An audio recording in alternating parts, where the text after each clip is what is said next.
Hello friends, welcome to our YouTube channel study topic 2.0। तो friends, मैं हिमांशु आपका स्वागत करता हूं आपके अपने यूट्यूब चैनल स्टडी टॉपिक 2.0 पर। फ्रेंड्स, आशा करते हैं कि आप सब बहुत अच्छे से अपनी तैयारी कर रहे होंगे, अपने फोर्थ पेपर की प्रिपरेशन को अंजाम दे रहे होंगे। जी हाँ फ्रेंड्स, तो आज का ये सेशन आपके लिए बेहद इंपॉर्टेंट रहने वाला है। क्यों रहने वाला है? क्योंकि आज के सेशन में हम उन सभी चीज़ों पर बात करने वाले हैं जो आपके पेपर फोर्थ से रिलेटेड है। जी हाँ फ्रेंड्स, अगर आपका पेपर आता है तो इसमें आपके पूरे पेपर, ऐसे मान लो कि आपका जो पूरा पेपर है, पूरी किताब है, उसका निचोड़ यहाँ रखा गया है। जी हाँ फ्रेंड्स, जो भी पॉइंट्स ऐसे होंगे कि जो आपको समझाने पड़ेंगे तो वो मैं आपको समझाऊंगा। ठीक है, तो इस वाले टॉपिक को आप अच्छे से देख लीजिएगा। अगर आप इस वीडियो को एक बार अच्छे से देख लेते हैं तो आपके मार्क्स जरूर ही अच्छे आएंगे। इससे पहले जो मेरी पुरानी वीडियोस पड़ी हुई हैं उनको भी देख लीजिएगा। पेपर फोर्थ के लिए जो भी वीडियोस हैं वो आप देख सकते हैं। उस पर पेपर फोर्थ लिखा होगा, जैसे कि व्यक्तित्व से, आपका पर्सनैलिटी से है, आपका बुद्धि से है। तो इस तरीके के टॉपिक्स आप अपने कंप्लीट कर लीजिएगा, क्योंकि हो सकता है कि आगे के वीडियोज़ में मैं उनको ना इंक्लूड कर पाऊँ। तो इसीलिए फ्रेंड्स, आपके लिए ये आपका पार्ट फर्स्ट रहेगा, लेकिन इसमें बहुत ही इंपॉर्टेंट टॉपिक आपके शामिल रहेंगे। चलिए दोस्तों, हम शुरुआत करते हैं आज के अपने इस टॉपिक की। आशा करते हैं कि यदि आप हमारे चैनल पर पहली बार आए हैं तो आप चैनल को सब्सक्राइब जरूर कर लेंगे। सेशन पसंद आपको जरूर आएगा तो आप लाइक हमें जरूर देंगे, और साथ में कमेंट करना न भूलें, क्योंकि आपकी कमेंट ही हमें ऊर्जावान बनाती है। साथ में फ्रेंड्स, आपकी जो आंसर की सॉल्व आउट करा रहे थे उसमें कुछ क्वेश्चंस ऐसे हैं जो कि डाउटफुल थे। तो फ्रेंड्स, डाउटफुल थे, उनके आंसर्स इधर से उधर से सर्च करने के बाद जो आंसर मुझे बेस्ट लगा मैंने वो दिया। लेकिन यदि आपके पास कोई दूसरी बुक्स है, उस बुक्स में अगर कुछ अलग दे रखा है तो आप उसको भी सही मान सकते हैं। फिर हमारी जब ऑफिशियल आंसर की आ जाएगी हम उस पर चर्चा कर लेंगे। चलिए आज के सेशन को शुरुआत करते हैं। शुरू करने से पहले फ्रेंड्स, मेरी आपसे बस यही रिक्वेस्ट है कि आप अगर चैनल पर नए हैं तो चैनल को सब्सक्राइब जरूर करिएगा। चलिए दोस्तों, शुरुआत करते हैं हम अपने। सबसे पहले हमारा जो टॉपिक ही है, जिसे हम गाइडेंस कहते हैं, जिसे हम निर्देशन कहते हैं, उसको समझ लेते हैं होता क्या है।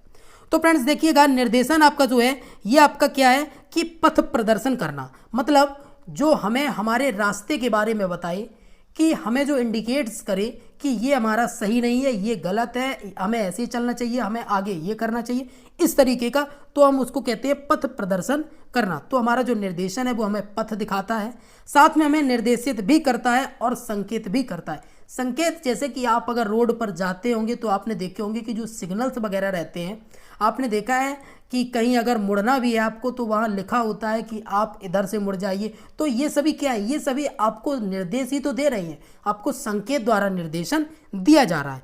फिर भी हम इसको अपनी एक अलग भाषा में कहते हैं कि किसी व्यक्ति की समस्याओं के समाधान के लिए क्या दिया जाता है? हमें निर्देशन दिया जाता है हम व्यक्ति की समस्याओं को समाधान के लिए।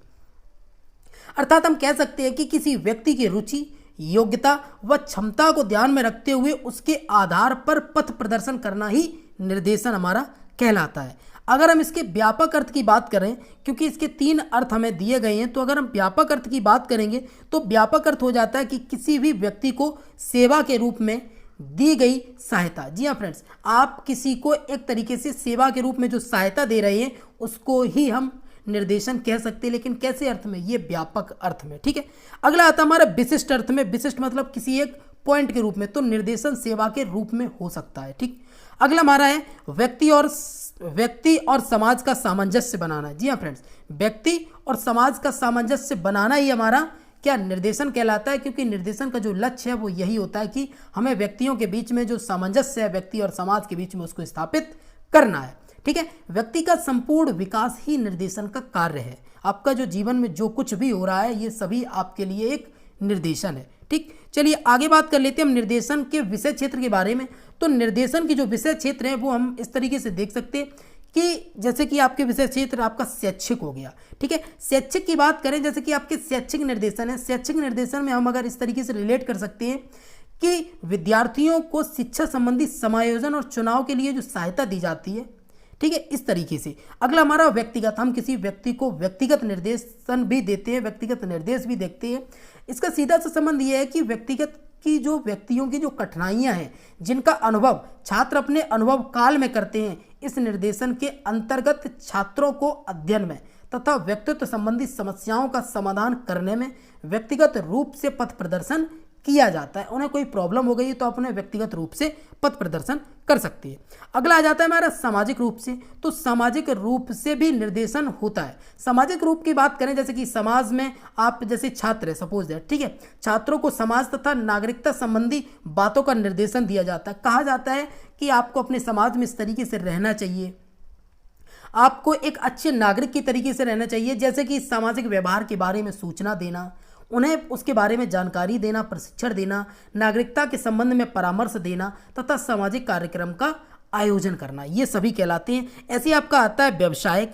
ये सभी क्षेत्र हैं। व्यवसायिक है आपका स्वास्थ्य संबंधी है, क्योंकि स्वास्थ्य संबंधी हमें स्वास्थ्य संबंधी वेरी वेरी इंपॉर्टेंट रहता है निर्देशन के क्षेत्र में, क्योंकि छात्रों के उनके परिवार तथा समाज के स्वास्थ्य और सुरक्षा से संबंधित ज्ञान देना है। ठीक है, छात्रों को स्वस्थ जीवन व्यतीत करने के लिए उचित आदतों का परामर्श देना भी हमारा क्या कहलाता है, निर्देशन कहलाता है। साथ में आपका घरेलू जीवन भी रहता है कि वर्तमान समय में मनुष्य के घरेलू जीवन में काफ़ी परिवर्तन आ गया है।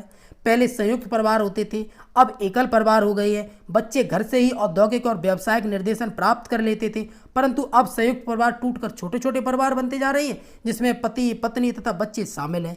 आज के समय में निर्देशन का उत्तरदायित्व स्कूलों पर आ गया है और स्कूलों में भी उन्हें सही तरीके से निर्देशन नहीं मिल पाता। ठीक है, चलिए आते हैं, हम बात करते हैं स्कूलों में निर्देशन। स्कूलों में निर्देशन नाम की एक पुस्तक है, जिस पुस्तक को बाकर मेहंदी जी ने लिखा हुआ है। बाकर मेहंदी जी ने एक बुक लिखी है जिसे हम स्कूलों में निर्देशन कहते हैं। ठीक है फ्रेंड्स, चलिए आगे हम चलते हैं। तो आगे हमारा है कि क्रो एंड क्रो ने हमें निर्देशन के कुछ प्रकार भी बताए गए हैं, जैसे कि क्रो एंड क्रो ने निर्देशन के 14 सिद्धांत उल्लेखित किए हैं।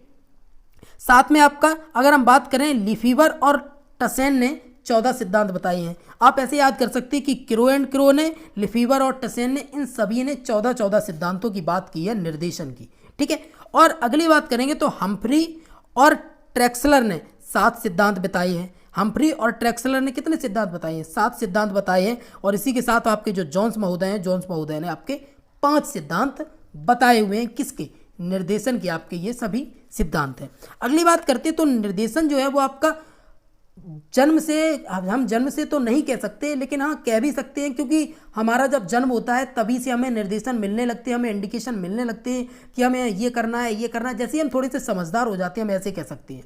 ठीक है, शिशुअवस्था से कह सकते हैं। तो निर्देशन में निर्देशन जो है वो हमारा जीवन पर्यंत चलता है, कि जब तक हम मर नहीं जाते तब तक हम कुछ ना कुछ सीखते ही रहते हैं अपने जीवन में, क्योंकि हमें कोई ना कोई इंडिकेट्स करता है कि आपको ऐसे चलना है और ऐसे नहीं चलना है। ठीक है, अगली बात करेंगे हम, तो व्यावसायिक दृष्टिकोण में निर्देशन की आवश्यकता बहुत है।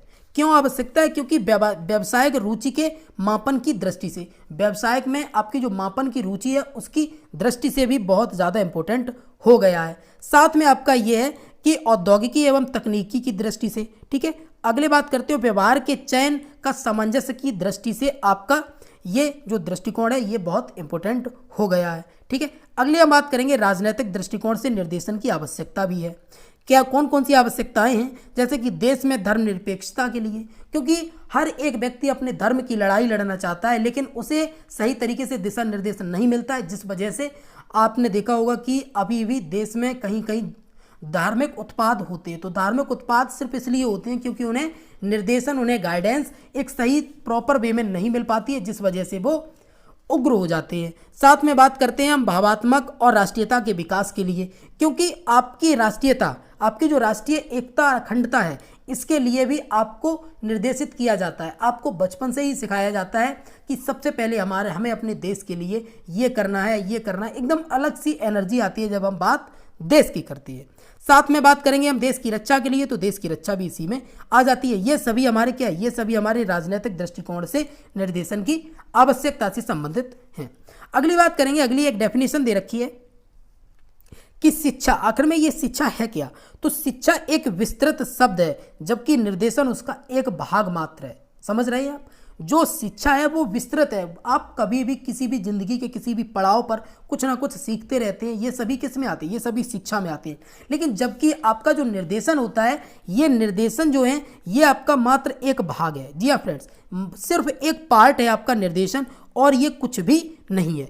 निर्देशन से ही आप अपने जीवन को सकुशल जीते हैं। अगली बात करेंगे तो सभी प्रकार का निर्देशन शिक्षा है।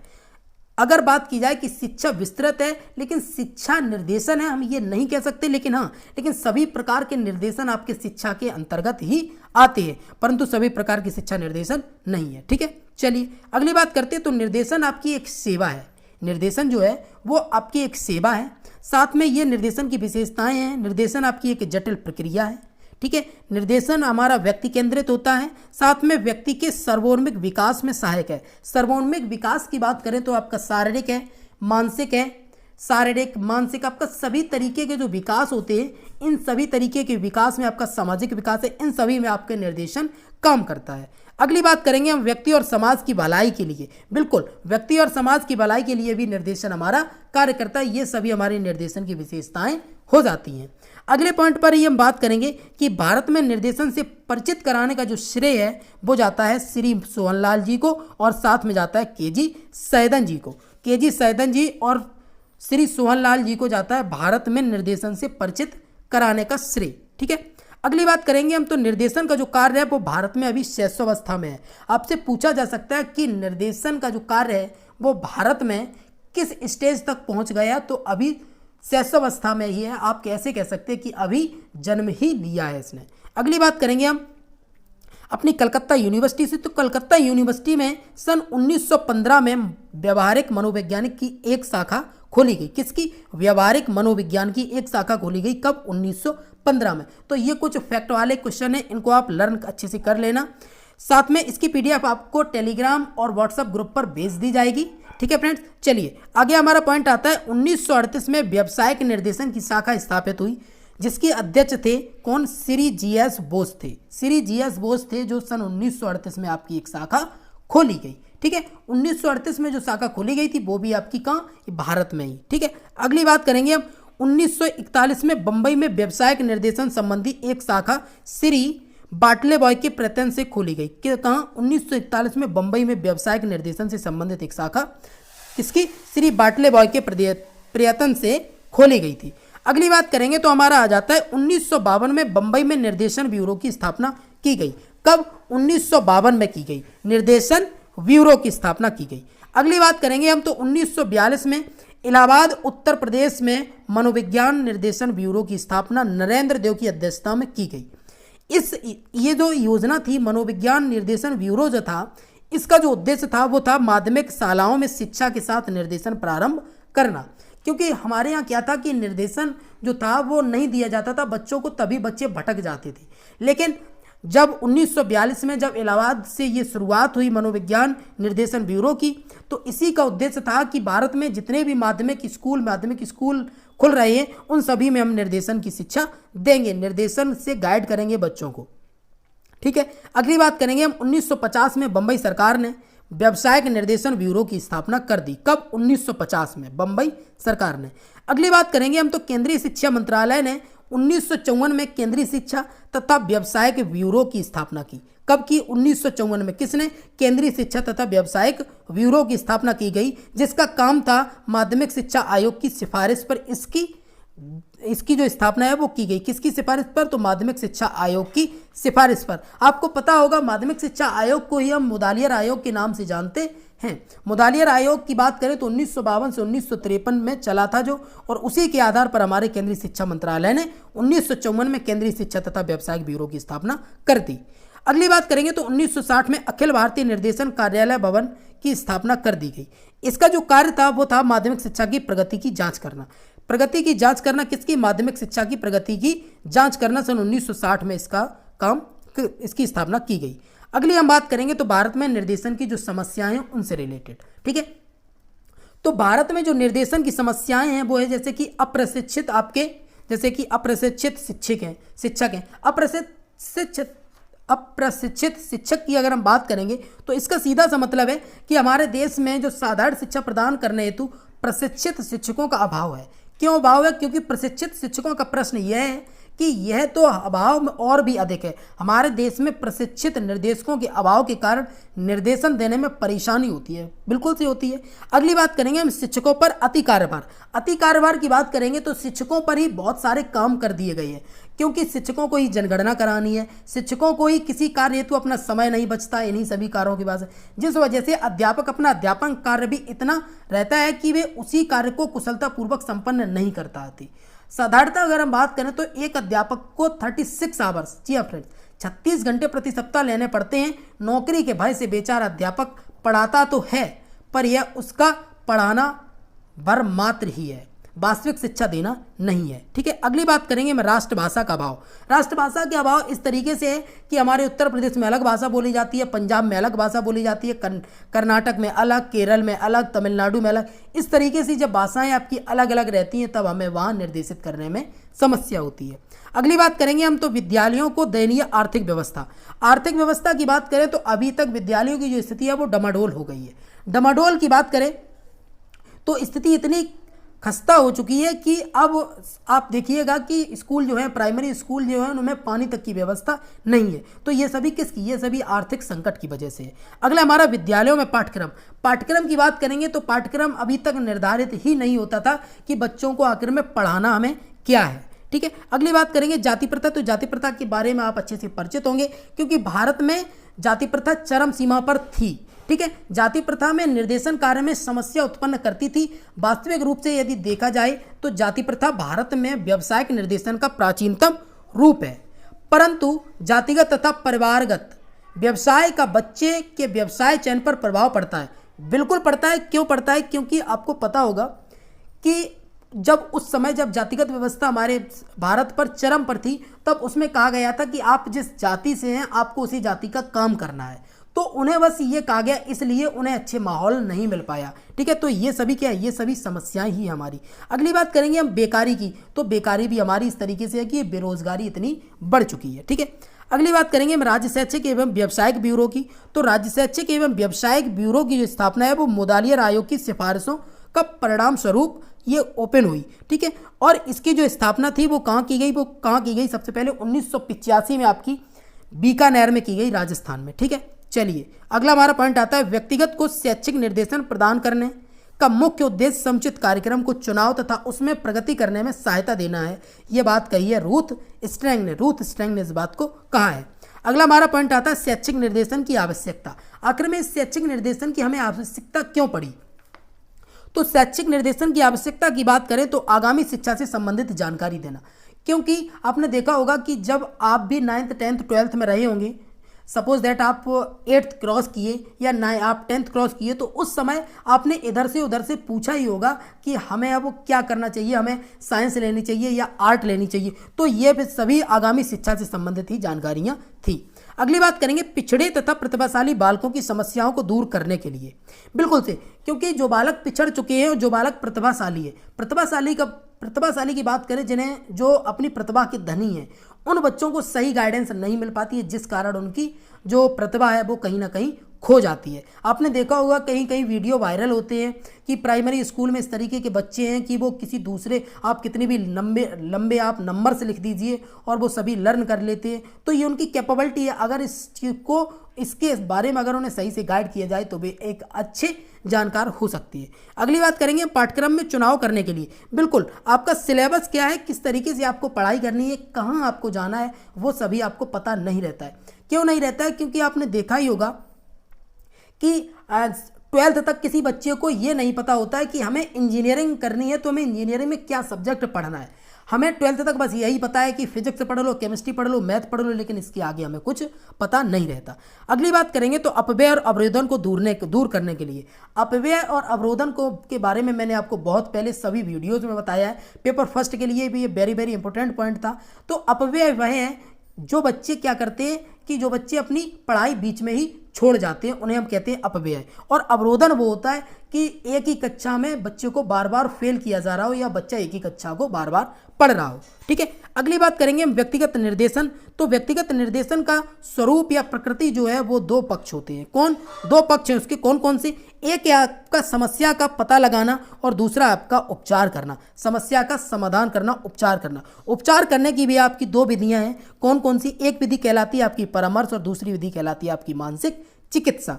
ठीक है, अगली बात करेंगे हम तो व्यवसायिक निर्देशन का सबसे पहले प्रयोग सन 1908 में फ्रैंक पार्सन नामक व्यक्ति ने एक रिपोर्ट में किया था। आपको ये पॉइंट याद रखना है, अगर व्यवसायिक निर्देशन से संबंधित कुछ आता है तो व्यवसायिक निर्देशन का जो सबसे पहले प्रयोग है वो 1908 में किया गया। कब? फ्रैंक पार्सन ने इस बात की रिपोर्ट एक जारी की थी तो उसमें इस बात का जिक्र किया था। अगली बात करेंगे, ये वाला आपका पॉइंट वेरी वेरी इंपॉर्टेंट है क्योंकि फर्स्ट या सेकंड चैप्टर में आपके इसका एक क्वेश्चन है इजी नोट्स में। तो इजी नोट्स को क्वेश्चन है उसको यहाँ डाउट क्लियर कर दे रही है। देखिए क्या क्वेश्चन है कि जन्मजात गुणों के ही कारण कोई व्यक्ति एक सफल डॉक्टर, प्रोफेसर, इंजीनियर, प्रशासक, सैनिक आदि बनता है। ये बात बिल्कुल से सही है। तो आपका आंसर अब क्या होगा? आंसर होगा जन्मजात। वहां पूछा गया था तो आपने वहां क्या लगाया कि प्रशिक्षण की वजह से, मतलब शिक्षा की वजह से, लेकिन ऐसा नहीं है।